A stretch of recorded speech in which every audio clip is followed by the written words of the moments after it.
సెలయేళ్ళు పారుతుంటే ఓ పిల్ల ఎదగులుగుతుండే లోలోన నదులన్నీ కలిసినట్టు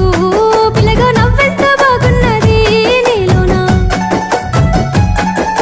గాజుల సప్పులు గలుగల్లు మోగంగా గజ్జెల పట్టీలు గంతేసి ఆడంగా వరిగడ్డి మోపు ఎత్తి ఓ పిల్ల వయ్యారి నడుము పవే ఈ వేళ